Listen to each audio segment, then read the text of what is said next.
જેમ કે મેં મારા આગળના વ્લોગમાં જ કીધું હતું કે આ રસ્તા મને જેટલા ખૂબસૂરત લાગે છે ને હવે એટલા જ ભયાનક લાગવા મળ્યા છે. બસ થોડેક આગળ જતા છે ને બસનો સ્ટોપ થયો એક હોટલ ઉપર, પણ મારી હાલત હતી ખરાબ, કેમ કે હવે મને વોમિટિંગ જેવું ફીલ થતું હતું.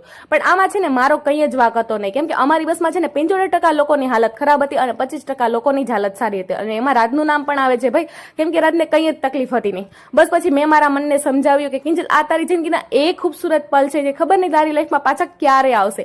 બસ આજ આશા દઈને હું પાછી બસમાં બેસી ગઈ, પણ બસમાં બેસતાની સાથે જ મને પાછી વોમિટિંગ જેવું ફીલ થતું હતું. એટલે લીંબુનો સહારો લીધો મેં અને થોડીક નીંદરનો પણ સહારો લઈ લીધો.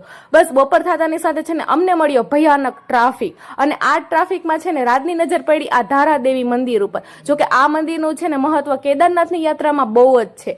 બસ પછી બપોરના 2-3 વાગ્યા ને તે મને લાગી જોરોથી ભૂખ, એટલે અમે છે ને પેકેટ ફૂડને અવોઇડ કરી અને આ હેલ્ધી ફૂડ ખાધું અને મોસંબી ખાઈને તો મતલબ એકદમ સારું ફીલ થતું હતું. તો ચાલો હવે આપણે મળશું નેક્સ્ટ વ્લોગમાં. હર હર મહાદેવ.